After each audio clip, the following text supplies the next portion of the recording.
तो आपकी हंसी हम विषय चलाए थे सतयुग में। जब सतयुग का और त्रेता का संधि काल आया तो तब के बजाय धन से काम लिया गया, यानी यज्ञाधिक कर्म किए गए। यज्ञाधिक कर्म किए गए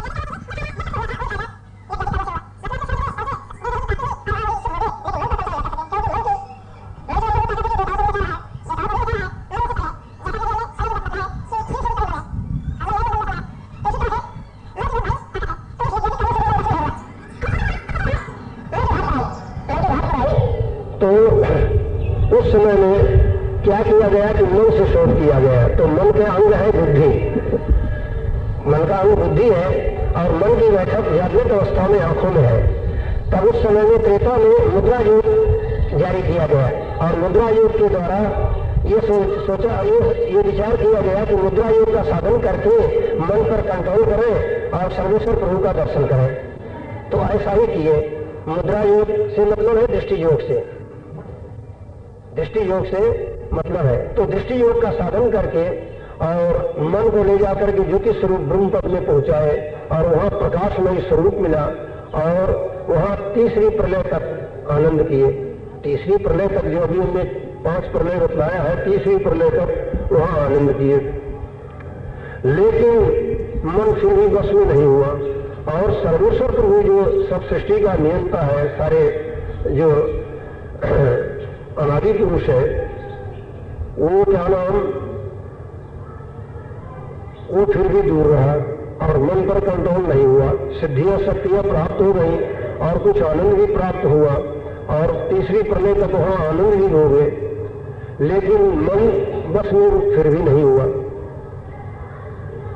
फिर जब त्रेता युग बीत करके द्वापर लगने को आया, यानी त्रेता और द्वापर का संधि काल आया, तब मुद्रा योग नहीं बन सका। तब मन का जो बुद्धि है उससे भी काम लिया गया। उससे क्या काम लिया गया कि सांख्य योग किया गया। सांख्य योग उस समय में जारी किया गया और सांख्य योग के द्वारा ये कोशिश की गई कि मन को वश में करके और सत्य पद में निर्मल चैतन्य है उसमें जाकर तद्रूप होना। क्योंकि निर्मल चेतन जो सत्य है वो सर्व शक्तिधीश्वर है, सब शक्तियों को शक्ति प्रदान करने वाला है, अजर अमर अविनाशी है, अनंत है, अपार है, ऐसा वो है। तो यही कोशिश हुई और ये कोशिश तभी सफल होगी कि ये मन कंट्रोल, मन को वश में करेंगे। तो सांख्य योग से वही फायदा हुआ जो मुद्रा योग से हुआ था, यानी मन और बुद्धि को योग द्वारा ले जाकर के ज्योति स्वरूप मंडल में पहुंचाए, वहां ज्योति स्वरूप का दर्शन हुआ और ज्योतिर्मय प्रकाशमय स्वरूप मिला और उसी तीसरी प्रलय तक वहां आनंद किए। लेकिन चौथी प्रलय में उस पद का ही विनाश हो जाता है और फिर जब रचना होती है तो फिर उनको देही धरना पड़ता है और देही धरे पाप पुण्य बनते हैं, फिर जन्म मरण का चक्कर जारी होता है। तो इस त्रेता युग में भी इस मुद्रा योग और सांख्य योग से भी मन पर कंट्रोल नहीं हो सका, मन पर कंट्रोल नहीं हो सका और सत्य पद की प्राप्ति नहीं हुई। तब द्वापर युग लगने को आया, यानी द्वापर युग लग गया। संधि काल में द्वापर और त्रेता के संधि काल में सांख्य योग कराया गया और जब द्वापर युग लग गया तब वह चैतन्य धार प्राणों के घाट पर सिमट कर आई और प्राणों की शक्ति जागृत हुई। तो प्राणों से परमार्थ का कमाने का, यानी मन पर कंट्रोल करके सत्य पद निर्मल चैतन्य की प्राप्ति करना, ये कार्रवाई प्राणों के जरिए की गई। प्राणों के जरिए क्या किया गया? प्राणायाम योग किया गया। इधर आ जाइए। द्वापर में प्राणायाम योग कराया गया। देखो श्रीमद् भागवत में इसका उल्लेख है कि जब उद्धव जी गोपिकाओं को ज्ञान देने गए थे तो प्राणायाम योग का उपदेश दिए, क्योंकि द्वापर का धर्म था प्राणायाम योग, तो इसलिए द्वापर में प्राणायाम योग कराया गया। प्राणायाम योग करके कहां पहुंचे? शून्य में पहुंचे, क्योंकि इस प्राणों की उत्पत्ति शून्य से हुई है। शून्य में पहुंचे और वहां चौथी प्रलय तक, जो 4 प्रलय बयान की गई, चौथी प्रलय तक वहां शून्य में पहुंच करके प्रकाशमयी चेतन स्वरूप उनको प्राप्त हुआ और उस स्वरूप को हंस कहते हैं। हंस कहने से मतलब पक्षी नहीं, हंस कहते हैं कि वहाँ शून्य में जो उनका स्वरूप है वो मंडलाकार है, जैसे सूरज गोल होता है इसी तरह से गोल मंडलाकार प्रकाशमयी, लेकिन वो प्रकाश बिल्कुल श्वेत है, मानिंद दूध के श्वेत है, इसीलिए वहाँ के चैतन्य निवासियों को हंस कहा है हिंदी में। तो वो हंस स्वरूप प्राप्त हुआ। और ये पद के ज्ञाता इस पद के पहुंचे हुए का हम कुछ जिक्र करते हैं ताकि ये मालूम हो जाए कि मन को किस तरह से कंट्रोल किया जा सकता है। यानी ये मन को वश में करने की सब बातें बयान की जा रही हैं चारों युगों से। जैसा कि रिसर्च किया जाता है, खोज की जाती, इसी तरह से परमार्थ की ये खोज है, परमार्थ की खोज की गई है। तो शून्य में पहुंचे जैसे आप व्यास, वशिष्ठ, पाराशर और अंगिरा और लोमस ऋषि, जनक जी, ये लोग सब शून्य के पहुंचे हुए थे। इसीलिए इनको वेदों में विदेह की पदवी और पूर्ण ज्ञानी की पदवी दी गई है, पूर्ण ज्ञानी की पदवी दी गई है। तो ये लोग करने करके शून्य तक पहुंचे और शून्य में पहुंचे हुओं को ये दर्जा, परमहंस का दर्जा प्राप्त होता है। तो अब द्वापर में इस तरह से करने करके वहां पहुंचे, लेकिन मन इन लोगों को भी डिगा दिया, मन पर फिर भी कंट्रोल नहीं किया जा सका। जैसे कि पुराणों में इन सब का जिक्र आया है, पुराणों में इन सब का जिक्र आया है। तुलसीदास जी ने दो का रामायण में ही कह दिया है। जैसे जनक जी के लिए विधेय कहा जाता है, तुलसीदास जी ने इशारा कर दिया है रामायण में। रामायण में इशारा किया है क्या कि रहे कहावत परम विरागी, सिय कह निरख धीरता भागी, ली लगाए और जनक जान की, मिटी महामर्याद ज्ञान की। यानी सीता जी जब ससुराल जाने लगी तब रोती हुई जनक की गोदी में पड़ गई। जनक जी को, सीता जी को रोती हुई देख करके मोह आ गया और मोह से उनके आंखों में आंसू भराए और सीता को गोदी में ले करके उनके ऊपर हाथ फेरने लगे। तब वहां मतलब कि ज्ञान का और मोह का आपस में बैर है। जैसे सूरज और रात्रि का बैर है, जहां सूरज है वहां रात्रि नहीं, और जहां रात्रि है वहां सूर्य नहीं। तो इसी प्रकार से मोह है जहां ज्ञान नहीं और ज्ञान है जहां मोह नहीं। तो इस तुलसीदास जी ने इशारा कर दिया कि रहे कहावत परम विरागी, सिय का निरख धीरता भागी, लिए लगाए उर जनक जान की, मिटी महामर्याद ज्ञान। मतलब कि वहां मन ने अपना असर जतला दिया।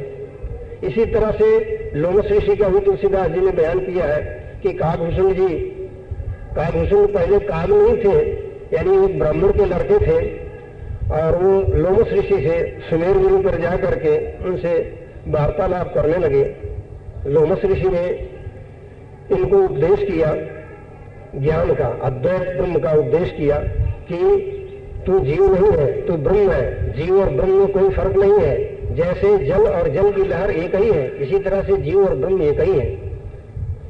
रामायण में कहा कि बार बीच युगाव ही वेदा, यानी जैसे जल और जल की लहर एक है, इसी तरह से तू जीव नहीं है, ब्रह्म है। ब्रह्म और जीव में कोई फर्क नहीं है, तू ब्रह्म ही है, अपने को तू ब्रह्म मान। इस तरह से अद्वैत ब्रह्म का उपदेश करते थे लोमस ऋषि। लेकिन काकभूषण भक्ति पक्ष पर कायम रहे। जब ये भक्ति पक्ष से विचलित नहीं हुई, भक्ति पक्ष पर कायम रहे, तो उपदेश देते रहते उनको तुलसीदास जी ने वहां लिख दिया है कि उत्तर प्रत्युत्तर की उपजत क्रोध ज्ञानियों के ही। तब उनको लोमस ऋषि को क्रोध आ गया और क्रोध में आकर के फिर उन्होंने इनको श्राप दे दिया कि तू कागले की तरह कांव कांव करता है और ज्ञान की बात को नहीं सुनता, जा कागला हो जा।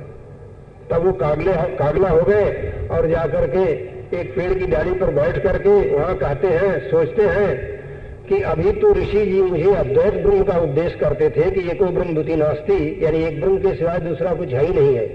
यदि ये ज्ञान सत्य होता और ऋषि जी को द्वैत ब्रह्म का साक्षात्कार होता और द्वैत ब्रह्म इनका, अद्वैत ब्रह्म इनका सही होता, ये ज्ञान इनका सही होता और ये इसमें स्थित होते और ये बात सही होती कि एको ब्रह्म द्वितीय नास्ति, एक ब्रह्म के सिवाय दूसरा है ही नहीं है, तो फिर अभी ये मुझे अद्वैत ब्रह्म का उपदेश करते थे, फिर इनको क्रोध क्यों आया, इन्होंने मुझे श्राप क्यों दिया।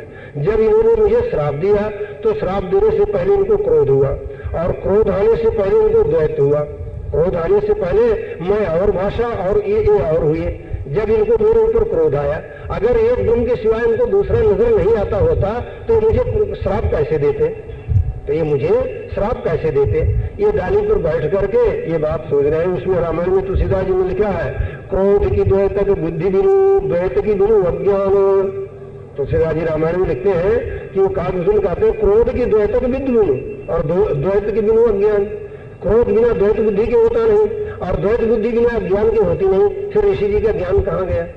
जो मुझे ज्ञान का उपदेश करते तो ज्ञान कहाँ रहा? मतलब कि ये भाइयों को बतलाया जा रहा है कि मन को वश में करने का पहले ये बतलाना है कि जिसको आप वश में करना चाहते हो उसकी ताकत देखना चाहिए, उसकी ताकत कितनी है, उसकी ताकत कितनी है। अगर उसकी ताकत का पता लगे भी ना और उस पर एकदम हमला कर दो तो अपने को नुकसान होगा, अपने नेस्त नाबूद हो जाएंगे। इसलिए समझदार वही है कि जिसको वश में करना चाहते हो पहले उसकी ताकत का पता लगावे, और जब उसकी ताकत का पता लग गया तो उससे दुगना नहीं तो कम से कम दोहरा तो होना चाहिए। अगर दोहरा दुगना नहीं होगा तो फिर उसको कैसे वश में करेगा? तो इसलिए अब मन का पावर हाउस बतलाया जा रहा है और ये बतलाया जा रहा है कि मन को किसने वश में किया है। तो मतलब ये है कि द्वापर में प्राणायाम योग करके शून्य में पहुंच करके परमहंस पदवी प्राप्त करने पर भी योगेश्वर ज्ञानियों ने इस मन को वश में नहीं कर पाए। मतलब कि मन जनक जी को धोखा दे दिया और इनको लोमस ऋषि को इस तरह क्रोध के वशीभूत कर दिया। और इसी तरह से और भी ऋषि मुनियों का हाल है। देखिए श्रृंगी ऋषि जो थे, हाँ, श्रृंगी ऋषि एक दरखत की छाल को चाट लेते थे। इतने त्यागी थे और ऐसे ज्ञानी थे कि वो शहर में रहते नहीं थे, जंगल में रहते थे। और एक दरखत उगा रहता तो उस दरखत पर जाकर 3 बार जबान मारते थे। जैसे ये दरखत है वो दरखत पर 3 बार जबान मारते थे, 3 बार दरखत को चाट लेते थे और बस इतना ही उनका आधार था और कुछ नहीं खाते पीते थे। ऐसे त्यागी थे श्रृंगी ऋषि। आखिरी नतीजा क्या हुआ कि श्रृंगी ऋषि को छलने के लिए मन ने जब माया को भेजा तब वो आई और आ करके जिस दरखत पर वो छुप करके जंगल में देखी तो जिस दरखत पर रोज सुबह के वक्त स्नान करने के बाद जब श्रृंगी ऋषि जबान मारते थे उसने वहां जाकर के शहद लगा दिया। तब रोज 3 बार जबान मारते थे, उस बार 5-7 बार जबान मारे। इसी तरह से 5-7 दिन तक वो शहद लगाती गई और पहले दिन से ज्यादा दूसरे दिन से तीसरे दिन से चौथे दिन, इस तरह से ज्यादा बढ़ाती गई। अब वो शहद खाते लगे, शहद रोज चाटते गए। इस तरह से 5-7 दिन के बाद फिर उसने थोड़ा सा हलवा बना करके उसी जगह चेप दिया। फिर उस दिन श्रृंगी ऋषि ने उस हलवे पर जबान मारी और हलवा खाए। दूसरे दिन उससे थोड़ा ज्यादा चेप दिया। 3-4 दिन इस तरह से किया। चौथे 5वें दिन एक कटोरिया में हलवा बना करके ले जा करके बड़ी नम्रता और दीनता के साथ उनके सामने पेश करी। उसकी नम्रता और दीनता को देख करके श्रृंगी ऋषि हलवा खा लिए और वो रोज इस तरह से खाने लगी, इस तरह से बनाने और खिलाने लगी। श्रृंगी ऋषि खाने लगे। कई दिन हलवा खाने के बाद शरीर में खून वापरा और कुछ मन राजा ने कुछ और तरंगें फैलाई। बस वहां वह अप्सरा यानी मैया मौजूद थी और दोनों का संयोग हुआ। संयोग होने पर समय पर कुछ समय में उनके 3-4 लड़के हो गए। 3-4 लड़के हो गए और वो जो वेश्या आई थी वो महाराजा दशरथ की भेजी हुई आई थी। वशिष्ठ जी ने ये सलाह दिया था कि श्रृंगी ऋषि आवे तब पुत्रेश नामक यज्ञ किया जाए, तब आपके पुत्र हो सकता है। तो बस लोगों ने कहा कि श्रृंगी ऋषि का वन से आना मुश्किल है। तब उस वेश्या ने ये बीड़ा खाई थी कि मैं उनको ला लूंगी। जब वो गई थी तब इस तरीके से जब 3-4 लड़के हो गए तब उसने कहा कि भगवान अब इस जंगल में बच्चों का गुजारा नहीं होगा, इनकी शिक्षा और इनका गुजारा होना यहाँ मुश्किल है, इसलिए शहर में चलना चाहिए। और महाराजा दशरथ जो हैं वो बड़े धर्मशील हैं, बड़े प्रतापी हैं, वो क्या नाम बच्चों की परवरिश और इनकी शिक्षा का प्रबंध सब कराएंगे, इसलिए आप चलिए। जब वो श्रृंगी ऋषि उन बच्चों को लेकर के और वेश्या के साथ महाराजा दशरथ के दरबार में आए। महाराजा दशरथ ने उनका आवाभगत किया, बड़े आदर सत्कार से उनको ठहराया और उनके बच्चों वगैरह के लिए सबकी परवरिश का इंतजाम कर दिया। और फिर गुरु वशिष्ठ और श्रृंगी ऋषि ने दोनों ने मिलकर के पुत्रेश नामक यज्ञ किया। यज्ञ करके और फिर अग्निदेव प्रकट हुए, उनको खीर दिए, वो खीर रानियों को खिलाया और उससे फिर राम लक्ष्मण भरत शत्रुघ्न ये चारों महाराजा दशरथ के आकर के अवतार लिए। तो इस तरह से कहने का मतलब कि श्रृंगी ऋषि इतने त्यागी थे, मन माया ने उनको भी धोखा दे दिया और मन पर फिर भी कंट्रोल नहीं हुआ। अभी भाई बहन सब सुनते जाए, सतयुग त्रेता और द्वापर तक का कह रहे हैं कि द्वापर तक इस तरह से कार्रवाई की गई, मन बस में नहीं हुआ। तब कलयुग जब लगा तो कलयुग के संधि काल में तो बहुत बुरी हालत हुई, जैसा कि कल बयान किया गया था। यानी द्वापर में तो 1000 वर्ष की उम्र थी जब प्राणायाम कर लेते थे। प्राणायाम के लिए 325 वर्ष चाहिए, जब उस समय में बन जाता था। अब संधि काल में जब कलयुग और द्वापर का संधि काल हुआ तो उम्र भी कम हो गई और प्राणों में पुरुषार्थ नहीं रही कि प्राणों को आयाम करके चक्रों को भेद करके और छठे चक्र के पार ले जा करके वहां उसको पहुंचावे प्राणों में। ये जब नहीं हो सका तब उस समय के जैसा कि कल बयान किया गया था सत्संग में, योगी गुरुओं ने चक्रों के देवताओं की मूर्ति उनको दिया, किनको? जिज्ञासुओं को, साधकों को। तो ये साधना नीचे से की जाती है, तो सबसे नीचे मूलाधार चक्र है जिसको मूलद्वार कहते हैं। यहाँ पर गणेश जी का वासा है। तब सबसे पहले जिज्ञासु को, साधक को गणेश जी की मूर्ति दी गई और उसको इजाजत दी गई कि इस पर नजर ठहराओ, टकटकी बांधकर इसका दर्शन करो। वो इसी तरह करते करते जब 4-4, 6-6 घंटे नजर ठहर जाती तब गुरु लोग बतलाते कि अब देखो यही गणेश जी की मूर्ति तुम तुम्हारे मूलाधार चक्र में यानी मूलद्वार में प्रकाश रूप में कल्पना करके इसका वहां ध्यान करो और ये मंत्र है, इतने 1000 मंत्र रोज जपो। इस तरह से जिज्ञासु करते करते उसको नियत समय पर गणेश जी का दर्शन होता। तब आगे चलाने के लिए आगे इंद्रिय चक्र है जिसे स्वाधिष्ठान चक्र कहते हैं योग शास्त्र में। अब उस स्वाधिष्ठान चक्र के मालिक कौन है? ब्रह्मा। लेकिन ब्रह्मा रजोगुण प्रधान है। तब योगी गुरुओं ने ब्रह्मा की मूर्ति जिज्ञासु को नहीं दिया, साधक को। क्यों नहीं दिया? कि रजोगुण प्रधान होने से, इनकी आराधना करने से रजोगुण की प्रधानता होगी और वो विषय भोगों में फंस जाएगा, बजाय फायदे के अपना पतन कर लेगा। इसलिए ब्रह्मा की मूर्ति न दे करके इस इंद्रिय चक्र के ऊपर मणिपूरक चक्र यानी नाभि चक्र है, जहाँ के मालिक विष्णु भगवान है, ये सतोगुण प्रधान है। तब विष्णु भगवान की मूर्ति दी गई। उस पर पहले की भांति वो जिज्ञासु नजर ठहराया। जब 4-4, 6-6 घंटे नजर ठहर गई तब उसको पहले की तरह ये उपदेश किए कि देखो अब इसी विष्णु भगवान की मूर्ति को प्रकाश रूप में कल्पना करके तुम्हारे नाभि में ध्यान करो। वो इस तरह से किया और इतने 1000 मंत्र है, रोज इतने 1000 मंत्र जपो। वो इसी तरह से करते करते निश्चित समय पर विष्णु भगवान का दर्शन होता प्रकाश रूप में। फिर उसको आगे चलाने के लिए शिव शक्ति की, शिव की मूर्ति दी जाती। ये हृदय चक्र के मालिक है, इसको अनाहत चक्र कहते हैं। गरज की इस तरह से एक एक चक्रों के देवताओं की मूर्तियों पर नजर ठहरा करके जब 4-4, 6-6 घंटे नजर ठहर जाती थी तब उस चक्र में उस देवता का प्रकाश रूप में कल्पना करके ध्यान करना और वहां के मंत्र का जाप करना और इसको करते करते नियत समय पर उसका दर्शन होता। फिर आगे के चक्र के देवता पर इसी तरह नजर ठहराई जाती और यही कार्रवाई करी जाती। इसमें भी काफी टाइम लगता था। इससे बहुत कम जीवों को और बहुत कम लाभ हुआ, लेकिन इसका दुरुपयोग ऐसा हुआ कि बहुत भारी नुकसान जीवों का परमार्थी हुआ। यानी क्या हुआ कि जब साधना करने वाले शिष्य और कराने वाले गुरु दोनों शांत हो गए तो जिसके बड़ेरे जिस चक्र के देवता की मूर्ति पर नजर ठहराते थे उनकी औलाद उस चक्र के देवता की मूर्ति को आले में रख करके हार फूल चढ़ाना शुरू कर दिया। और ज्यादा समय बीता तो वो आध्यात्मिक साधना की पुस्तकें जो थी वो भी नजरों से ओझल हुई और बड़े बड़े सेठ साहूकार और राजा महाराजाओं को बहलावा और फुसलावा दे करके पुजारियों ने जो उनकी अपने रिजक का एक जरिया जारी किया। उन लोगों ने क्या किया कि बहलावा फुसलावा दे करके बड़े बड़े मंदिर गरीब और मोहल्लों में बनाए जाने लगे और चक्रों के देवताओं के अलावा बड़े बड़े देवता और अवतारों की मूर्तियां पधराई जाने लगी और आध्यात्मिक साधना से बिल्कुल लोग दूर पड़ गए और इष्ट की तरफ से किसी प्रकार की रक्षा और संभाल का कोई तरीका न रहा। जब कोई इष्ट की तरफ से रक्षा और संभाल न हुई तो इसका नतीजा भी क्या हुआ कि विधर्मियों ने देश पर आक्रमण करके मंदिरों को तोड़ा, मूर्तियों को फोड़ा और धन भी यहाँ से लूट कर ले गए। इस तरह से ये द्वापर और कलयुग का संधि काल बीता।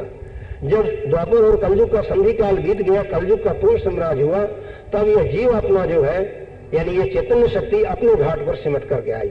अपने घाट से सिमट कर आई तब क्या हुआ कि इस जीवात्मा से परमार्थ कमाने का अधिकार जीवों को प्राप्त हुआ। अब जिस प्रकार से सतयुग में इंद्रियों से यानी शरीर से परमार्थ कमाया गया, तो शरीर विषय इंद्रियां हैं, इंद्रियां देवताओं की अंश थी, तो देवताओं की कलाएं या देवताओं का अवतार हुआ था और उन्होंने अपनी ज्ञान और समझ बूझ के मुताबिक करनी कराया। इसी तरह से जब त्रेता लगा तो त्रेता में मन की शक्ति जागृत हुई और मन का स्वामी कौन है? ज्योतिष स्वरूप ब्रह्म। तब ब्रह्म पद से कलाएं आई और उन्होंने अपने पद का उपदेश दिया और वहां की करनी करा करके वहां पहुंचाया, लेकिन फिर भी कंट्रोल नहीं हुआ मन पर, मन बस में नहीं आया। फिर जब द्वापर लगा तो पारब्रह्म पद से कलाएं आई, शून्य से कलाएं आई और उन्होंने प्राणायाम योग करा करके करनी करा करके वहां पहुंचाया, लेकिन उस करने से भी लोग मन को बस में न कर सके, मन पर कंट्रोल नहीं कर सके। तो जब अब कलयुग लगा तब कलयुग में जीवात्मा जो है ये सत्य की अंश है, निर्मल चैतन्य पुरुष सत्य जो है वो सत्य की अंश है। तब सत्य के अवतार कलयुग में संत हुए, सत्य के अवतार संत हुए। तब संतों ने जीवों को समझाया कि भाई 4 युगों से तुम्हारी लोगों की ये कोशिश चल रही है कि हम मन को वश में कर लेंगे, लेकिन तुम लोगों ने मन का पावर हाउस नहीं जांच किया, मन की ताकत का पता नहीं लगाया कि मन में कितनी ताकत है। तो संतों ने बतलाया कि जिसकी तुमने आराधना किया और जिसकी मदद से तुमने मन को वश में कर लिया, मन उससे परे है, मन उससे परे है, तो उसकी मदद से तुम मन को कैसे वश में कर सकते थे? सारी सृष्टि रचना का हाल बतलाया और ये बतलाया कि जिसको तुम ब्रह्म की तो आराधना करते हो और मन को गाली देते हो, ब्रह्म ही मन बना है। यदि तुमको यकीन न हो तो वेद में देख लो, वेद क्या कहता है। वेद में ये वाक्य आया है कि एकोहम बहुश्याम, एकोहम बहुश्याम, यानी मैं एक हूं, एक से अनेक बनूं। इसका अर्थ होता है कि ब्रह्म ने यह संकल्प किया कि मैं एक हूं, एक से अनेक बनूं। तो अब मन का कर्तव्य क्या है? संकल्प विकल्प करना। मन क्या करता है? संकल्प विकल्प करता है। तो आदि में संकल्प कहां से उठा है? ब्रह्म से उठा है। तो वह ब्रह्म उसी संकल्प की धारा के वसीले सब घट घट में मन बना बैठा है। तो जब तक कि ब्रह्म को जीतने की ताकत नहीं आएगी तब तक मन को कैसे जीत सकोगे? इसी पर सदगुरु कबीर साहब ने फरमाया है कि ब्रह्ममयी सब जगत है कहत सयाने लोग, ताय ब्रह्म के त्याग बिन जगत में त्यागन योग। ब्रह्ममयी सब जगत है कहत सयाने लोग, ताय ब्रह्म के त्याग बिन जगत में त्यागन योग। तो जब ब्रह्मई मन बना हुआ, अब मन का पावर हाउस क्या हुआ? ब्रह्म हुआ। तो अगर मन को आप जीतना चाहते हो तो ब्रह्म से परे जो पद है, जो धनी है, उस धनी की शरणागति अख्तियार करो, उसके बनो, तब उसकी मदद से मन को जीत सकोगे। ये संतों ने कलयुग में आकर के ये संदेशा दिया और उस धनी को क्या बतलाया कि वो सत्य है, निर्मल चैतन्य है, उसी को संतों ने सतगुरु कहा है। मतलब सतगुरु उसको योग कहे कि सतगुरु, इसमें 3 शब्द है, सत गुरु और रू 3 शब्द है। तो सत्य के माने तो जो अनादि है, अजन्मा है, हमेशा एक रस रहता है, वो सत्य है। और यानी सत्य ने सत्य देश ही रचा है, सत्य ने सत्य देश की रचना किया, वहां सत्य ही सत्य है। वहां कोई दूसरा मन, माया, काल, कर्म और तत्व और प्रकृतियां, इनका कोई नाम निशान नहीं है। वहां आनंद ही आनंद है, सत्य ही सत्य है, चैतन्य ही चैतन्य है और प्रेम और शांति ही वहां है, वो सत्य देश है। तो सतगु, सत्य देश के नीचे गु यानी अंधकार माया प्रकट हुई। सत्य देश के नीचे, सत्य के नीचे गु अंधकार माया थी। तो उस गु अंधकार माया में चैतन्य पड़ा था, जैसा कि हमने रचना का हाल बयान किया, उस अंधकार माया के अंदर चेतन पड़ा हुआ था और कोई भी रचना नीचे नहीं हुई थी। तब उस सत्य पद से सूरत यानी चैतन्य की धारा आई और सारी रचना को रूमाने प्रकाश, सारी रचना को प्रकाशित किया, सारी रचना को प्रकाशित किया। इसीलिए उस अनादि पुरुष को सदगुरु कहा गया है। तो संतों ने ये बतलाया कि अब तुम सदगुरु जो अनादि पुरुष है, जन्म है, उसकी भक्ति करो, उसकी भक्ति करो। और उसकी भक्ति का तरीका सूरत शब्द जारी किया। सूरत शब्द का मतलब क्या है कि सूरत से मतलब वही चैतन्य धार, उसी चैतन्य धार को सरत कहा है। सरत वाले सो माने लीन, रत माने लीन, जो अंतर के अंतर अपने निज पद में लीन है वो सरत है, उसका अपभ्रंश है सूरत। और शब्द से मतलब है चैतन्य मंडल से, चैतन्य को वह संतों ने शब्द कहा है। तो ये सूरत शब्द यानी उस चैतन्य धार को पलटा करके और इस घट के अंदर सूरत का लखाव कराया और बतलाया कि जो सूरत आई है, रचना करती हुई आई है, हर एक जगह मंडल बनती आई है, तो उन मंडलों पर जो चैतन्य हुआ, चैतन्य शब्द के रूप में गुंजार रहा है। उसी शब्द को सुनते हुए इस सूरत को ले जा करके सब मंडलों के पार और उस निर्मल चैतन्य सत्य में तद्रूप करो, ये उपदेश किया और उसकी विधि एकांत में जिज्ञासुओं को समझाया। और ये बतलाया कि अब तुम उस सत्य की मदद से इस मन पर कंट्रोल कर सकते हो।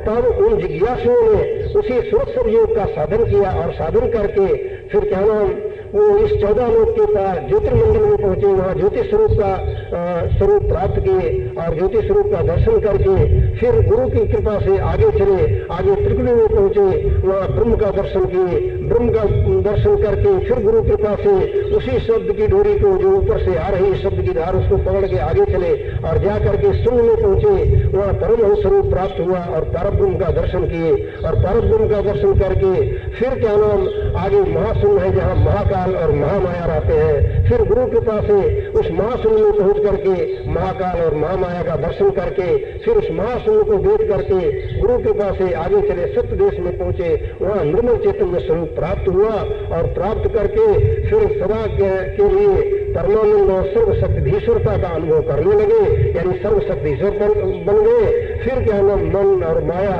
सब पर कंट्रोल कर लिए। तो इस तरह से भाई चारों लोगों का बतला दिया गया कि इस तरह से परमार्थिक रिसर्च है और इस तरह से खोज चलती रही है और कलयुग में संतों ने इस प्रकार से मन पर विजय प्राप्त किया है।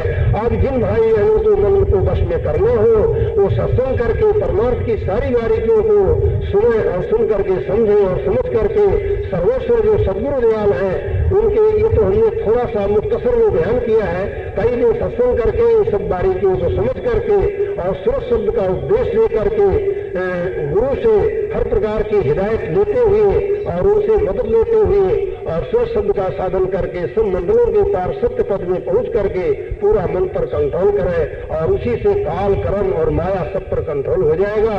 ये क्योंकि सब उसी शक्तिधीश्वर से शक्ति प्राप्त करती है। जब वो जिधर की शक्ति खींच ले उधर बेकार हो जाए तो उस पर पूरा कंट्रोल हो सकेगा। और इस कलयुग में ये साधन जो स्वस्थ योग का है इसको सब भाई बहन गृहस्थ आश्रम में रहते हुए इस साधना को कर सकते हैं, इस साधना को कर सकते हैं। 10 साल के लड़के से लेकर के 80 साल के बुढ़े तक कर सकते हैं, लेकिन इसके उद्देश्य लेने के लिए पहले 2 बातों का त्याग शुरू में ही करना पड़ता है। 2 बातों का त्याग पूर्णतया करने पर ही हर एक भाई बहन इस सूरत योग का उद्देश्य लेने का अधिकारी बन सकता है।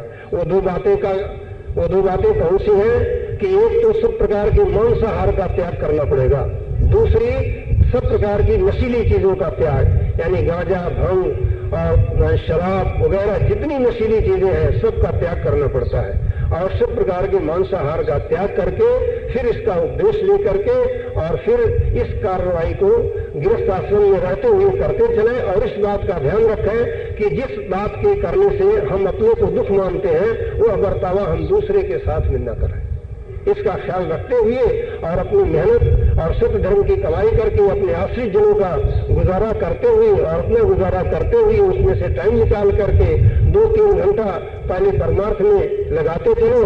फिर जब तुमको इस कमाई से कुछ फायदा होगा और किसी कदर अंतर में ताकत होगी तो इससे ज्यादा भी टाइम लगा सकोगे, इस तरह से मन को वश में कर सकोगे। यानी करने कर्म में बढ़ाई इस प्रकार की करने से मन वश में आ सकता है। वरना क्या नाम हमने चारों जीवों का खोज बतला दी कि इस तरह से मन को वश करने की कोशिशें की गई थी, लेकिन सब क्या नाम निष्फल गई, यानी निष्फल तो नहीं हुई, करने का फल तो सबको मिला, जैसा कुछ किए थे उनको सिद्धियां शक्तियां और किसी दर्जे का आनंद मिला, परंतु मन काबू में नहीं आया और निर्मल चैतन्य पुरुष जो अनादि पुरुष है उसका दर्शन प्राप्त नहीं हुआ।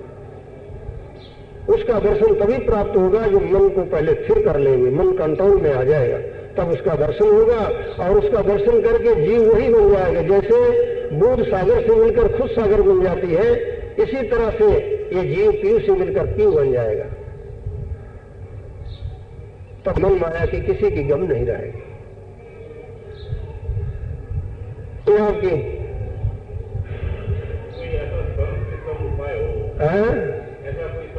ऐसी कोई सरल उपाय हो कि कहीं मिल जाए, तो यह जो हमने कहा है ये तो समझाने के लिए कहा है चारों गुरु का हाल, और ये बतला दिया कि इस तरह से कोशिशें करने पर भी मन बस में नहीं आया। लेकिन कलयुग में जो संतों ने जारी फरमाया है स्वस्थ सब योग, ये बहुत ही सरल है। ये मुद्रा योग, सांख्य योग, प्राणायाम योग और जप तप वगैरह सबसे सरल है।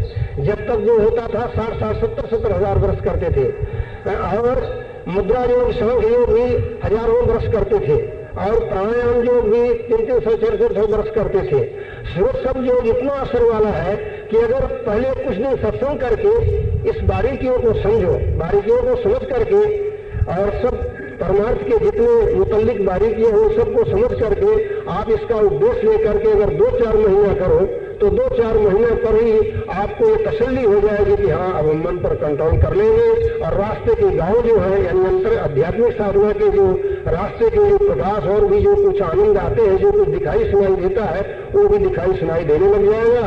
और गुरु से कहोगे तो गुरु सब बतलाते चलेंगे। तो इससे सरल और कोई उपाय चारों युग में नहीं है।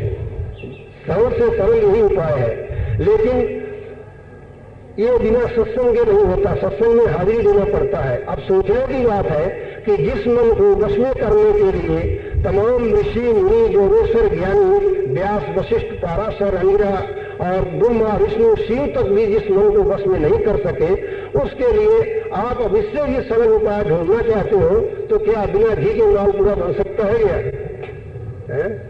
बिना घी के मालपुआ नहीं हो सकता। ये जमाने में खर्च की बात नहीं है। ये ऐसे ताकतवर पर जिसके कि ब्रह्मा विष्णु शंकर भी हार मान चुके, जो ब्रह्मा विष्णु शंकर को भी मचा दिया, इनका भी जिक्र पुराणों में लिखा है। हर एक भाई बहन पुराणों को पढ़ करके देख सकते हैं। तो ऐसी ताकत को वश में करने के लिए अब संतों ने इतनी सरल उपाय जारी फरमाया है, क्योंकि संत स्वयं सर्वेश्वर प्रभु के अवतार थे। कोई कपड़ा रख लेने से या 2-4 पोथियां पढ़ लेने से संत नहीं कहला सकता। संत जिसने कि अपनी चैतन्य जीवात्मा को आयाम करके यानी सुरसव योग का साधन करके और पिंड और ब्रह्मांड के पार शून्य महाशून्य के पार सत्य देश में ले जा करके उस सत्य में तद्रूप कर दिया है, वो देह धरे हुए संत कहलाते हैं। वरना हर एक संत कहलाने का हकदार नहीं। वही संत है और वही गुरु है और वही सदगुरु है। और यानी ये गुरु सदगुरु ये संत ये नाम मालिक कुल के हैं, यानी सर्वेश्वर प्रभु के नाम है। कोई कहना देह धरे हुए हार चांद का पुतला यही भेष बना लेवे तो संत नहीं कहला सकता, या सदगुरु या गुरु नहीं कहला सकता।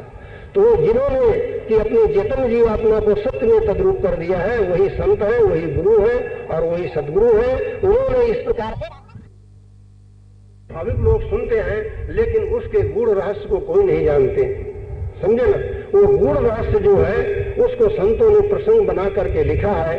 वो क्या नाम विद्या बुद्धि से बाहर की बात है। उन महापुरुषों ने जिन्होंने कि गीता भागवत द्वारा बनाया है, इनमें लिख दिया है कि हम जो ये कह रहे हैं मन वाणी बुद्धि से परे की बात है। अब देखो एक थोड़ा सा हम उदाहरण दे रहे हैं, यहाँ भागवत का समझा रहे हैं कि श्रीमद् भागवत में एक जगह ऐसा लिखा है कि कृष्ण भगवान एक समय गोपिकाएं जमुना जी में स्नान कर रही थी, उनकी साड़ियों को लेकर के कदम के पेड़ पर चढ़ गए, कदम के पेड़ पर चढ़ गए। फिर वो साड़ियां मांगने लगी तो दिए नहीं, और कदम के पेड़ पर गए, जब वहां वो गई जब दिए। इस तरह की बात लिखी है, इसकी ज्यादा शरह करना हम उचित नहीं समझते हैं, लेकिन कृष्ण भगवान के लिए ये बात उचित होती है क्या? शास्त्रों में वेदों में कृष्ण भगवान को क्या खिताब दी गई है अच्युतानंद, अच्युतानंद कहा गया है। मतलब कि जो कभी भी विषयों के वश नहीं हुआ, जो पूर्ण बाल ब्रह्मचारी हो, उसको अच्युतानंद कहते हैं। कभी स्वप्न में भी जो विषय के वश न हुआ हो, विषय भोग के वश जिसकी बुद्धि न हुई हो, उसको अच्युतानंद कहते हैं। तो ऐसे खिताब होते हुए फिर उनको ये कहा जाए कि क्या नाम, वो गोपिकाओं की साड़ियों को लेकर कदम के पेड़ पर चढ़ गए और क्या नाम गोपिकाओं के साथ रासलीला रचे और 16,108 रानियां थी और एक एक के 10-10 संतान थे, 9 लड़के और एक एक लड़की थी, ऐसा लिखा हुआ है। तो अब ये बात जो है, ये क्या बात है? विद्वान लोग, पंडित लोग यही अर्थ करते हैं और सब सुनकर के भाविक लोग कहते भगवान की लीला है। भाई भगवान की लीला तो है, लेकिन उस लीला को समझना चाहिए, ये कौन सी लीला है। और ये लीला को करके 10 रोज बरोज गृहस्थ में फंसते जाते हैं, गृहस्थ का रूप बनते जाते हैं। ये प्रवृत्ति मार्ग नहीं है, ये निवृत्ति मार्ग है। यानी कृष्ण भगवान, अब हम ये कदम के पेड़ पर, मतलब ऐसी तो पुराणों में बहुत सी बातें हैं, हम कहने लगे तो वर्षों में ही पूरी हो गए, लेकिन हम थोड़ा सा इसका कदम के पेड़ पर चढ़े, इसका थोड़ा सा हम इसकी असलियत बयान करते हैं। सब भाई बहन चित्त दे करके सुनो। यही कारण है कि विधर्मियों ने पुराणों का खंडन कर दिया और पंडितों को जवाब नहीं चला, तो हिंदू धर्म की चारों तरफ तौहीनी होने लग गई और विदेशियों ने हिंदू धर्म की खिल्ली या हंसी या मजाक उड़ाने लगे। लेकिन ये दोनों की हम समझता है, पंडितों की हम समझता है और मजाक उड़ाने वालों की भी बिल्कुल हम समझता है। क्यों? कि उन्होंने असलियत को बिल्कुल नहीं समझा। कम से कम इतना तो ख्याल करना था कि कोई महापुरुष है, वो ऐसा काम कैसे करेगा, कुछ न कुछ जरूर इसमें कोई न कोई बात और होगी। अब हम वो बात बतलाते हैं क्या है। ये व्यास जी के बनाए हुए सब पुराण है, व्यास जी ने अनुभवगम्य बातें कही हैं। अब कृष्ण कौन है कि आत्मा आकर्षणे कृष्ण, यानी जो आत्मा को दुष्मार्ग में जाती हुई को खींच करके सतमार्ग में लावे, उसका नाम कृष्ण है। तो वो कौन है? गुरु है। जो गुरु होते हैं वो जीवों को दुष्कर्म में, बुरे कर्मों में, विकारों में जाते हुए उनको खींच करके सदमार्ग में, भक्ति में लगाते हैं, तो वो गुरु है। तो वो, और गोपिका कौन है? गो नाम है इंद्रियों का, गो नाम है इंद्रियों का। ये गोपिकाएं जो है, गोपिका से मतलब है इंद्री के, यानी वो कौन सी इंद्री? जो कि पी को चाहती, गो माने इंद्री और पी माने पी यानी मालिक। जो इंद्रियां गुरु को पा करके जिनका मालिक की तरफ रुख हो गया है, वो गोपी है, वो गोपी है। तो अब कृष्ण ने गोपिकाओं की साड़ियां लिया, तो इंद्रियों ने कौन सी साड़ी पहना है? ये तन रूपी साड़ी पहना है, ये शरीर रूपी साड़ी है। तो जब तक कि तुम्हारे मन में देहाध्यास है, जब तक कि सब तरह का ऐशो आराम चाहते हो, तब तक तुम भजन ध्यान में स्थित नहीं हो सकोगे। भजन ध्यान में स्थित होकर के और क्या नाम जा करके अपने प्रभु का दर्शन करना, ये नहीं हो सकेगा। तो इसलिए गुरु ने क्या उपदेश किया? उनकी साड़ियों का हरण करना क्या है? ये तन रूपी साड़ी का हरण किया, यानी देहाध्यास छुड़ाया, देहाध्यास छुड़ाया। और देहाध्यास कैसे छुड़ाया? कि देखो, जिस वैराग की महिमा पुराणों में और भी शास्त्रों में अधिक से अधिक की गई है, संतों ने उस वैराग को गुरु दरबार से इनाम बतलाया है। गुरु दरबार का इनाम कैसे? अभी पहले बतला दिया गया है कि सच्चे गुरु कौन है? कि जो कि अपनी चेतन जीवात्मा को सत्य पद में तद्रूप कर दिए हैं, सुर सब योग का साधन करके और सुर सब योग का उपदेश कर रहे हैं दूसरे जीवों को, वो सत्य है। तो ऐसे भाग्य से सच्चे गुरु मिल जाए, उनका सत्संग करके जो सब बारीकियों को समझे और समझ करके जब अपने मन और इंद्रियों को समेट करके अंतर अभ्यास में लगाए, तो कदम का पेड़ क्या है? कदम का पेड़ क्या है? यानी कद कहते हैं शरीर को, शरीर को कद कहते हैं। इसका पेड़ कहाँ है? मतलब कि जैसा गीता में कृष्ण भगवान ने कहा है कि ऊर्ध्वमूल मदद शाखा, यानी संसार रूपी वृक्ष की जड़ जो है ऊंचे है और मध्य में इसकी शाखाएं हैं और ये संसार सब पत्ता है, ये संसार सब पत्ता है। तो ये पेड़ कहां से निकला है? आज्ञा चक्र से, यानी ज्योतिर्मंडल से, ज्योतिर्मंडल से। तो वह आज्ञा चक्र यानी छठा चक्र जो है, ज्योतिर्मंडल जो है, वही कदम का पेड़ है। कृष्ण नाम गुरु का है। गुरु जब देहाध्यास छुड़ाए तब वो देह की तरफ का ममत्व छोड़ करके, देह की तरफ का ममत्व छोड़ करके, और जब साधना में अंतर ध्यान में बैठा तब उसकी सूरत जा करके उस छठे चक्र में पहुंची और वहां गुरु का दर्शन हुआ। गुरु ने वहां से चेतन धार को पकड़ाया और वो चेतन धार आगे सहस्रदल और त्रिकुटी को पार करती हुई शून्य में पहुंची। तब कहने का मतलब कि छठा चक्र जो है यही कदम का पेड़ है और कृष्ण जो है सो गुरु है, और देहाध्यास का हरण करना यही तन रूपी साड़ी के हरण करना है। ये कृष्ण ने किया और ये कृष्ण के प्रति व्यास जी ने अपना खुद का अनुभव लिखा है। इस तरह से ये बात है। और ये जैसा कि हमने अभी कहा था कि गुरु के दरबार से वैराग इनाम में मिलता है, तो आप जो कि मालिक निरंजन है, निराकार है, अरूप है, उसको तुम देख नहीं सकते हो, तो उससे तुमसे प्रेम कैसे होगा? बिना प्रेम के अंदर साधना बन नहीं सकेगी। अभी सब भाई बहनों से पूछते हैं कि कोई भी काम तुमसे बिना प्रेम के नहीं बनेगा। चाहे जो कुछ काम करो, नौकरी चाकरी खेती बाड़ी कोई भी धंधा करो, उसके प्रति जब तुमको दिलचस्पी नहीं लोगे, उसमें प्रेम नहीं आएगा, तो काम विधि पूर्वक नहीं बनाएगा। क्या बन सकेगा क्या? तो इसी तरह से अगर तुम मालिक को चाहते हो तो मालिक से प्रेम करना पड़ेगा, मालिक से प्रेम करना पड़ेगा। लेकिन यहाँ ये समस्या आती है कि मालिक से हम कैसे प्रेम करें? हमें कभी सपना तक भी तो नहीं आया। उसको तमाम वेद शास्त्र गीता भागवत संत महात्मा योगेश्वर ज्ञानी सभी उसे अरूप कह रहे हैं, निराकार कह रहे हैं और अनाम है, अरूप है। तो जिस वस्तु को हम देख नहीं सकते उससे प्रेम कैसे करें? प्रेम तो उसी से होगा कि जिसको हम सामने देखते हैं। होता है ना, बिना देखे हुए और बिना स्वरूप के कैसे प्रेम हो सकेगा? अभी समस्या आती है ना, तो सभी ये कहते हैं भाई परमात्मा से भगवान से प्रेम करो। तो भगवान कोई पत्थर मिट्टी तो है नहीं, कोई देहधारी तो है नहीं, भगवान निराकार है, अरूप है। अब उससे हम कैसे प्रेम करें? क्यों? ये प्रश्न उठता है कि नहीं? अब जब ये प्रश्न उठता है तब इस प्रश्न का उत्तर क्या है? इसका उत्तर यह है कि वह परमात्मा जो अरूप है, निराकार है, वही जब गुरु रूप में आता है तब अपने दर्शन की युगानुसार सरल युक्ति बतलाता है और उस युक्ति में मदद दे करके जीव से करनी करा करके अपने निस्वरूप का दर्शन देता है। तो परमात्मा और गुरु एक है, ऐसा वेद पुराण शास्त्र संत महात्मा गीता और इंजील तौरीत जब्बूर और आदि पुराण जैन मत का सभी ये कह रहे हैं कि गुरु और हरि में कोई भेद नहीं है, मालिक और गुरु में कोई भेद नहीं, ये सब कह रहे हैं। तो जब वह परमात्मा गुरु रूप में आया तो गुरु को हम सामने देखते हैं, उनका स्वरूप हमारे ही जैसा है। तो इसलिए गुरु से प्रेम करना वो परमात्मा से प्रेम होगा।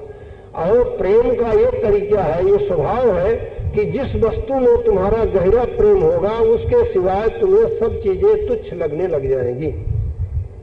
जिसमें तुम्हारा गहरा प्रेम हुआ उसके सिवाय तुम्हें सब चीजें तुच्छ लगने लग जाएंगी। क्यों लगती है कि नहीं लगती? क्यों भाई? जहां प्रेम को आप स्थिर कर दोगे अपने, वहां उसके सिवाय तुमको सब बातें क्या नाम एक तुच्छ सी नजर आएगी। क्यों? इसमें सबका मत है कि नहीं है? अगर नहीं हो तो उदाहरण देकर समझाएं। उदाहरण उसका हमें देते हैं संसार में। देखो, एक आदमी है, उसकी वृत्तियां मलिन है और ये औरत के साथ उसका नाजायज प्रेम हो जाता है, जिसको कि फारसी में इश्क मजाजी कहते हैं।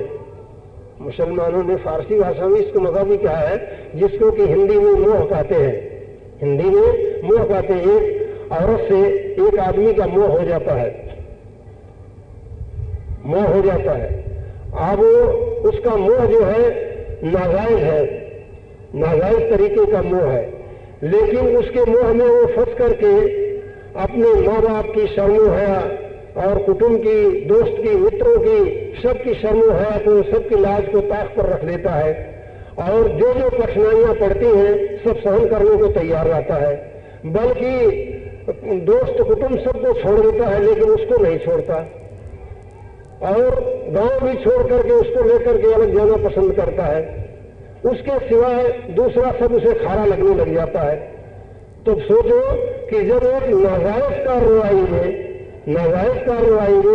नाजायज जगह प्रेम हुआ, विषयवश प्रेम हुआ, और इस प्रेम में इस कदर उसको धीरज और हिम्मत आ गई, तो भला के बतलाओ कि यह जो जीवात्मा है यह प्रेम की ही अंश है और प्रेम ही अनादि पुरुष मालिक है। तो जब इसका उलट करके अपने उद्गम में, अपने निज पद में, अपने सच्चे मालिक से जब प्रेम हुआ तब उसमें कितनी ताकत होगी, और जब कितने जोश और खरोश का प्रेम होगा। जब उसमें इस तरह जोश खरोश का प्रेम हुआ तब वहां उसको उसके सिवा सब तुच्छ लगने लग जाते हैं और उसको यही सूझता है कि अब हमको कितनी जल्दी उस मालिक का दर्शन हो, और उसके दर्शन के बिना उसे सारे दुनिया के भोग, यहाँ तक कि खाना पीना भी, नींद लेना भी उसे हराम हो जाता है, और उसे रात दिन यही गिरा उठी रहती है। जैसे कि संतों की वाणी में देखो तो उनके देह के अंग में आएगा, प्रीतम पीर पिरानी दर्द यह दिल ले जानी, प्रीतम पीर पिरानी दर्द यह दिल ले जानी, संतों की वाणी में आया। इस कदर उस बिरही को बिरह रात दिन खलता रहता है, उसको अपना जीना भी बिना प्रीतम के दर्शन के दुश्वार हो जाता है। तो ऐसी सूरत में बैराग अब उसको गुरु के दर्शन दरबार से इनाम में मिला।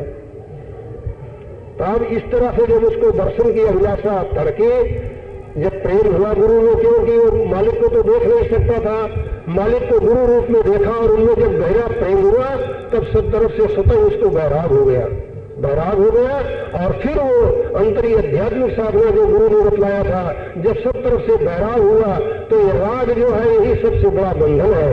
राग जो है यही बड़ा बंधन है।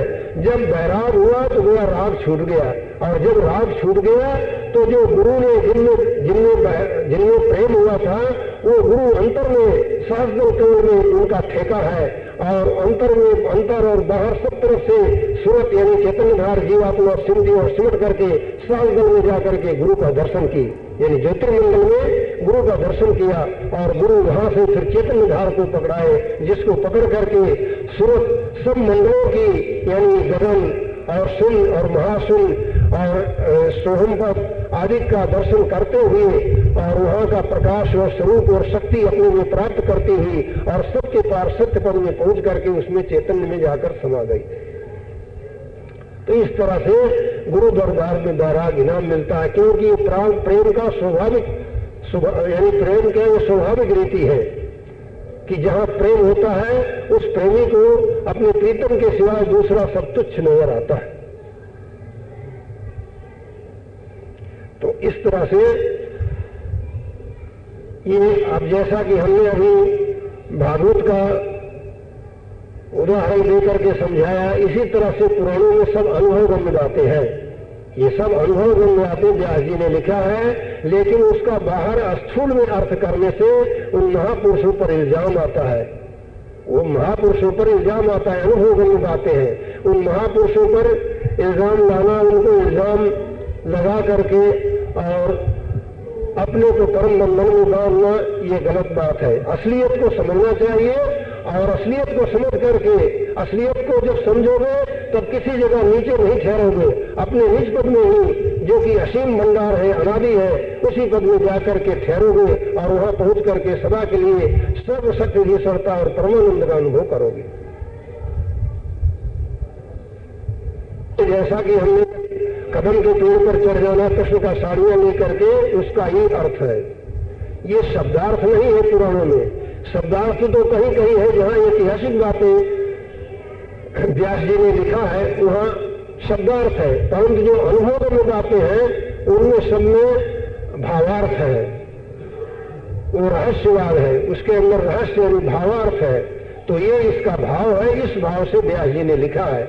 और इसीलिए इन महापुरुषों ने, व्यास जी, वशिष्ठ जी वगैरह, जो इन ऋषि मुनियों ने, जो वेश्वर ज्ञानियों ने जो ग्रंथ बनाया है, उसके साथ साथ उन्होंने लिख दिया है कि जो बातें हम यहाँ लिख रहे हैं ये मन बुद्धि वाणी से परे की बात है।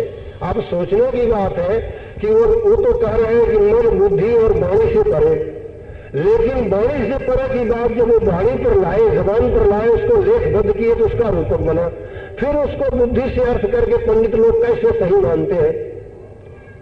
आज इस बात को सुन करके कोई पंडित लोग बुरा न माने क्योंकि असलियत का जब तक बयान नहीं किया जाएगा तब तक सारे बहन धोखे में जा रहे हैं और नुकसान उठा रहे हैं। यह कलयुग जो है एक अमूल्य समय मिला है।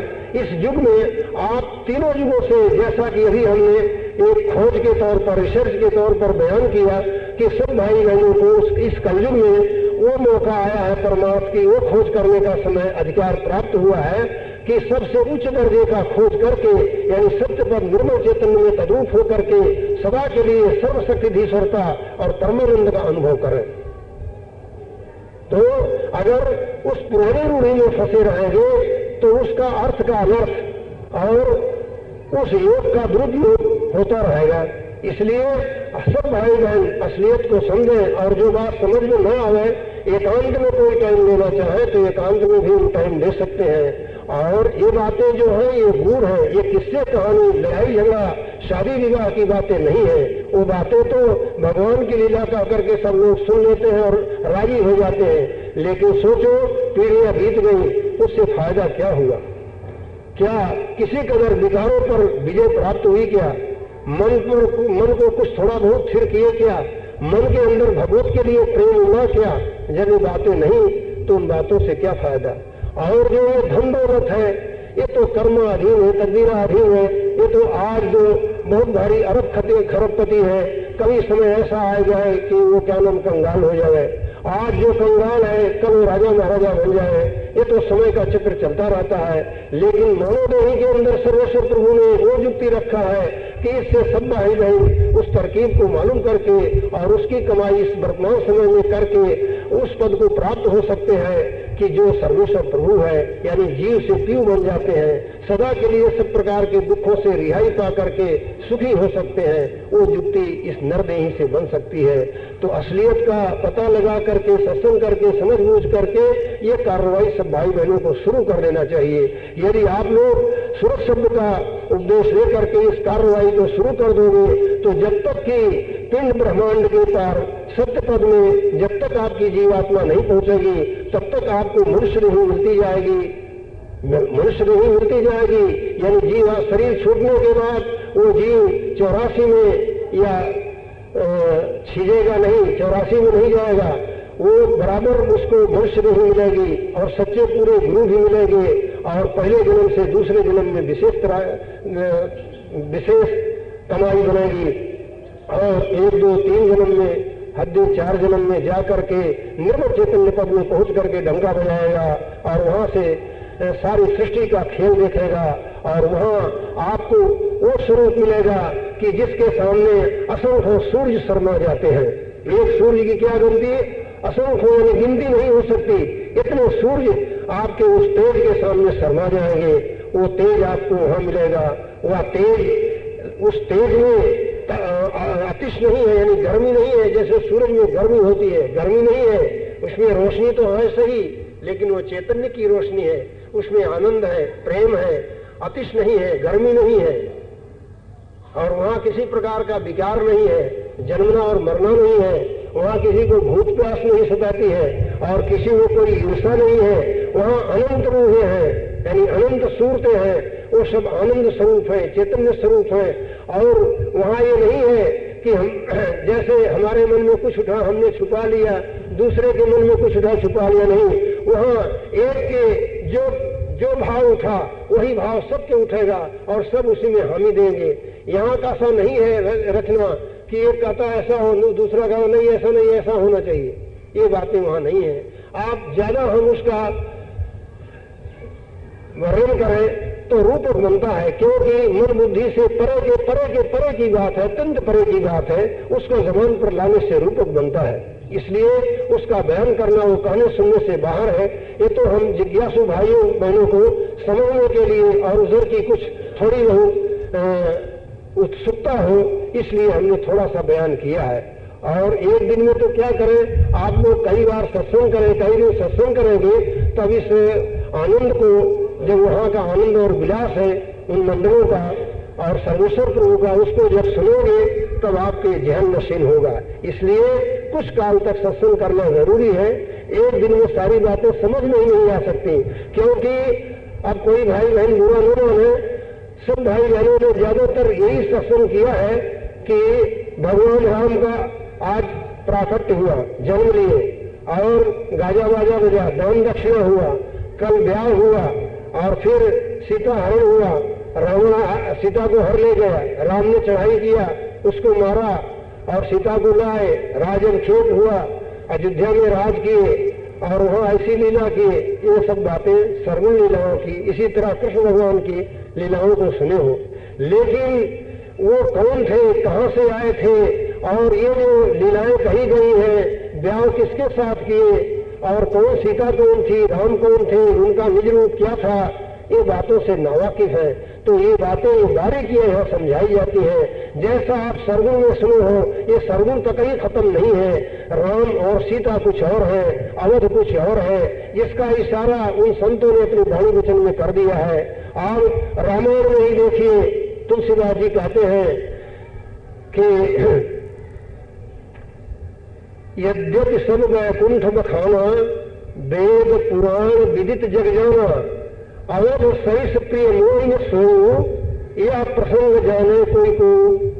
वो कहते हैं कि यद्यप सब वैकुंठ, यद्यप सब वैकुंठ की महिमा करते हैं, और वेद पुराणों में भी वैकुंठ की महिमा की गई है। ऐसा भगवान राम कहते हैं कि वेद पुराणों में भी वैकुंठ की महिमा की गई है, और सभी जगत उसकी महिमा करते हैं, सब जगत में जाहिर है वैकुंठ। लेकिन अवध सरिस प्रिय मोहि न सोऊं, या प्रसंग जाने कोई को। अवध के समान मुझे वो वैकुंठ प्यारा नहीं है। इस भेद को कोई कोई जानेगा। अब बतलाओ इसमें क्या भेद है, जो कि भगवान राम कहते हैं कि अयोध्या के समान मुझे वैकुंठ भी प्यारा नहीं है, इस भेद को कोई कोई जानेंगे। अब क्या किसी भाई बहनों ने इस बात पर ख्याल किया? रामायण तो कई बार सुने होंगे सभी भाई बहन। अब इसमें क्या भेद है? कहते यह प्रसंग जाने कोई को, इस प्रसंग को कोई कोई जानता है। तो भाइयों, और इसका भी विश्लेषण कर देते हैं, यानी इसका भी निर्णय कर देते हैं। सब भाई बहन सुनते जाइए कि भगवान राम कौन थे? पारब्रह्म परमात्मा के अवतार थे। पारब्रह्म परमात्मा के अवतार थे। वैकुंठ किसको कहते हैं?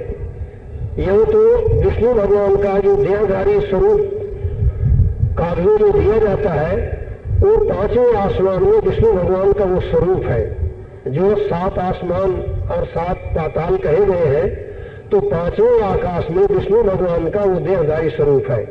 और उस पांचों आकाश के ऊपर छठा आकाश है जहां शिव का कैलाश है, और 7वें आकाश में शक्ति है। 7वें आकाश में शक्ति का दरबार है। इसके परे चैतन्यमयी प्रकाशमयी रचना शुरू होती है। प्रकाशमयी रचना शुरू होती है। तो इस प्रकाशमयी रचना में पहला मुकाम सहस्रदल कमल है। यही ब्रह्मदेश का सबसे नीचे का पहला दर्जा है। ब्रह्मदेश के 6 दर्जे जो हमने अभी बयान किए थे, तो सबसे नीचे का पहला दर्जा सहस्रदल कमल है। इसे ज्योतिर्मंडल भी कहते हैं। तो यह ज्योतिर्मंडल जो है, ये सबसे ऊंचा वैकुंठ है। यह ज्योतिर्मंडल सबसे ऊंचा वैकुंठ है। और कृष्ण भगवान ने जो वैकुंठ का बयान किया है, जो गोलोक अपना बतलाया है, वो यही सहस्रदल कमल है। और इसी के अंतर्गत भगवान राम का साकेत लोक है, और इसी सहस्रदल के अंतर्गत कृष्ण भगवान का गोलोक है। इसके परे ओंकार ब्रह्म है। इसके परे ओंकार ब्रह्म है, और इसके उस ओंकार ब्रह्म के परे शून्य है। शून्य है, उसी वो शून्य जो है वही कृष्ण का वृंदावन है, और भगवान राम का वही अवध है। भगवान राम का वही अवध है, और वही कृष्ण का वृंदावन है, और वही मथुरा है। जब मन को मथोगे तब रवंकार पद में पहुंचोगे। वह रवंकार जो है वो मथुरा है। कृष्ण और राम वहां से आए थे, वही राम का अवध है। समझो ना? इसलिए भगवान राम यह कहते हैं कि यद्यपि सब वैकुंठ बखाना, वेद पुराण विदित जग जाना, अवध सरिस प्रिय मोहि न सोऊं, या प्रसंग जाने को कहते हो कि अब सहस्रदल में ठोस माया है, इसके ऊपर ओंकार पद में आदि माया है, और उसके परे शून्य जो है वो शून्य चैतन्य है। शून्य चेतन है, वहां न तो ये त्रिगुणी माया है न आदि माया है, इनसे परे वो शून्य है। वह क्या नाम परब्रह्म का दरबार है, वहीं से राम और कृष्ण आए थे, वही राम और कृष्ण का अवध और मथुरा है, समझे ना। इसलिए वो कह रहे हैं कि शास्त्रों से मुझे वह शून्य ज्यादा प्यारा है, क्योंकि वहाँ चैतन्य ज्यादा निर्मल हुआ है और वहाँ वो दरबार जो है बहुत ही विशेष है, यानी इनसे 3 दर्जा ऊंचे है। तो इसलिए भगवान राम इसके लिए कह रहे हैं कि वो अवध मुझे प्यारा है। वेद मतानुसार वो अवध है, अवध का मतलब उसका वध यानी नाश नहीं होता, वो अविनाशी पद है, समझे ना। तो ये क्या नाम उन लोगों की अनुभववाणी है, और क्या नाम उसका बाहर अर्थ कर देने से अनर्थ हो जाता है। तो इस प्रकार से पुराणों की गीता भागवत द्वारा सब इसी तरह से अनुभवगम्य वाणी है, अनुभवगम्य वाणी है। और ये सुनने के लिए सब भाई बहनों को कुछ दिन सत्संग करें तो गीता भागवत आदि की सबकी असलियत जो है और सब जो का जो रहस्य है, जो भाव है, वो सब समझा दिया जा सकता है और सब भाई बहन समझ सकते हैं। लेकिन सत्संग में आने से होगा, घर बैठे नहीं होगा। और पंडित लोग इस अनुभव वाणी को नहीं समझा सकते। ये तो अनुभवी पुरुषों के, जो सदगुरु के लाडले हैं, जो उनके चरण सेवक हैं, वही बता सकते हैं।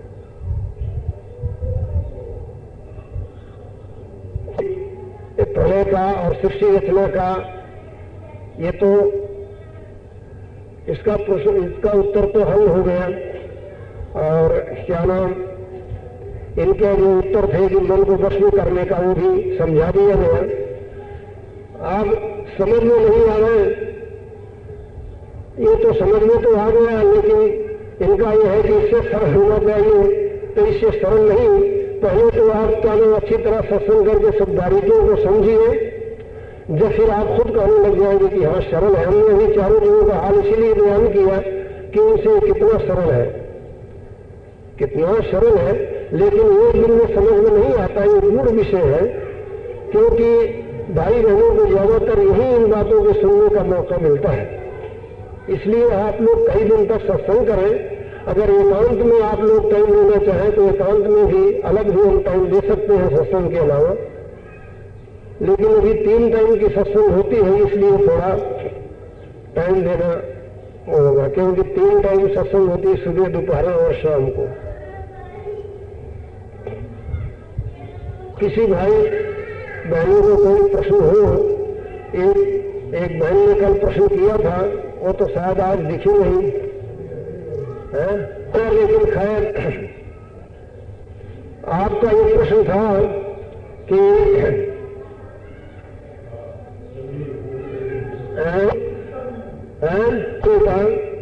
इसके लिए युगों का बयान करना है, पर टाइम सत्संग का खत्म हो गया। विषय युग, त्रेता, द्वापर, कलयुग, 4 युग हमने बतलाया ना। तो उन तीनों युगों का समझ में आपके आ गया कि सतयुग नाम क्यों पड़ा, त्रेता युग क्यों पड़ा, द्वापर क्यों पड़ा और कलयुग क्यों पड़ा। हाँ, तो अब हम चारों युगों का बयान करते हैं कि ये युग क्यों और कैसे हुए। समय तो हो गया, लेकिन आज थोड़ा टाइम और हम लेते हैं, लेकिन इसमें मुख्तसर ही बयान किया जाएगा, ज्यादा विस्तार करने का समय नहीं है। फिर भी इसका और मुख्तसर किया जाएगा कि इससे कि भाई बहनों की समझ में आ जाए। अब देखिए, ये 4 युग जो सनातन धर्म में बयान किए गए हैं, संत महात्मा ज्ञानी योगेश्वर ऋषि मुनि सब ने इसका वर्णन किया है। ये 4 युग किसी समय की गणना के लिए नहीं मुकर्रर किए गए हैं। ऋषि मुनियों ने या ब्रह्मा ने समय की गणना के लिए नहीं मुकर्रर किया। ये इस सृष्टि रचना में स्वतः उत्पन्न होते हैं। कैसे कि जैसे अपनी पृथ्वी की रचना के साथ में 3 मौसम यहाँ होते हैं, गर्मी, बरसात और सर्दी। इससे देहधारियों को बहुत सेहत मिलती है। इसी तरह से ये 4 युग सृष्टि रचना में स्वतः उत्पन्न होते हैं और इसी पर परमार्थ साधन और उसका अधिकार और इष्ट निर्भर है। वो कैसे 4 युग उत्पन्न हुए अभी बयान किया जाता है। सब भाई बहन सुनते जाओ, थोड़ा देर और टाइम लगाओ, सब सुनो इस युगों का बयान। यानी ये चार युग इस तरह से हुए हैं कि जितने सूरज चांद दिखलाई देते हैं ये सब इस आकाश के अंतर्गत हैं।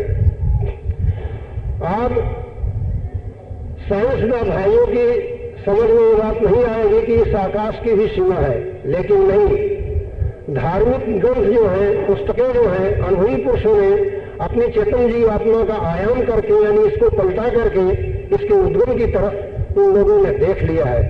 तो अब उसी सिलसिले में, अनुभव के सिलसिले में बयान किया जाता है कि इस आकाश की सीमा है। यानी ये हिंदी तवारीख में 7 आकाश और 7 पाताल बयान किए गए हैं। तो अब उसका तो हम विस्तार नहीं करते हैं, कहते हैं कि इस आकाश की सीमा है। ये जितने सूरज चांद सितारे दिखलाई देते हैं ये सब इस आकाश के अंतर्गत है। और इसमें बेशुमार सूरज हैं और बहुत से इस सूरज से भी बड़े सूरज आकाश में हैं। यानी आकाश का बहुत बड़ा दायरा है। खैर, जितना भी बहुत बड़ा से बड़ा जितना भी हो, इसकी सीमा है। इसकी सीमा के परे कौन है? ज्योतिर्मंडल है, जिसको अभी हमने सहस्रदल कौन कह करके बयान किया। इसी को हिंदी में सहस्रदल या ज्योतिर्मंडल कहा गया है। मोहम्मद साहब ने इसको मुकाम ज़बरूत कहा है और हजरत ईसा का यही चरखे चहारुम है। यहाँ के मालिक को उन्होंने घाट कहा है और हिंदी में यहाँ के मालिक को ज्योति स्वरूप कहते हैं। जैन मत में इसी के मालिक को, यहाँ के मालिक को केवली भगवान कहते हैं और इसको निर्माण पद कहा है जैन मत में। तो यह जो सहस्रदल कमल यानी ज्योतिर्मंडल है, इस ज्योतिर्मंडल के पेट में यह अंधकार आकाश आया हुआ है। जैसे कि एक बहुत बड़ा व्यास या वृत्त बना दिया जाए, उसमें एक छोटी सी काली बिंदी दे दी जाए, इसी तरह से उस ज्योतिर्मंडल के अंतर्गत यह अंधकार आकाश बहुत छोटा सा दायरा रखता है। ये तो इस आकाश का बहुत बड़ा दायरा है जो कि अनुमान में नहीं आ सकता, अनुमान में अंदाज में नहीं आ सकता। लेकिन ये ज्योतिर्मंडल के अंदर बहुत थोड़ा सा दायरा रखता है। ज्योतिर्मंडल बहुत बड़ा है और 10 दिशा से इसको घेरे हुए है। उस ज्योतिर्मंडल के सहस्रदल कमल के पेट में यह अंधकार आकाश आया हुआ है। अब यह अंधकार आकाश जो है, अब इसका इतना भारी दायरा है, इसका थोड़ा दायरा बतलाना जरूरी होता है कि देखो, अपनी पृथ्वी जो है, अपना ये सूर्य जो है, इस पृथ्वी से 13 लाख से भी कई हजार गुना बड़ा है। 13 लाख कई हजार गुना अपनी पृथ्वी से बड़ा है। यानी 13 लाख कई हजार पृथ्वियां सिलसिलेवार रख दी जाए तो ये सूरज इनको ढक लेगा। ये पढ़े लिखे सब भाई बहनों को मालूम है। तो इतना बड़ा तो ये एक सूरज है। इसी तरह से इसकी शानी के बेशुमार सूरज है और पृथ्वियां भी एक सूरज की माताहत में बहुत सी हैं। एक सूरज की माताहत में बहुत सी पृथ्वियां हैं और इस सूरज के परे बड़ा सूरज है। उस बड़े सूरज में और अपने इस सूरज में इतना अंतर है कि ये सूरज तो उस बड़े सूरज के सामने एक मटर जैसा है और वो बड़ा सूरज एक मूड जैसा है। पानी के मूड होता ना पानी भरने का, वो मूड जैसा तो वो सूरज है।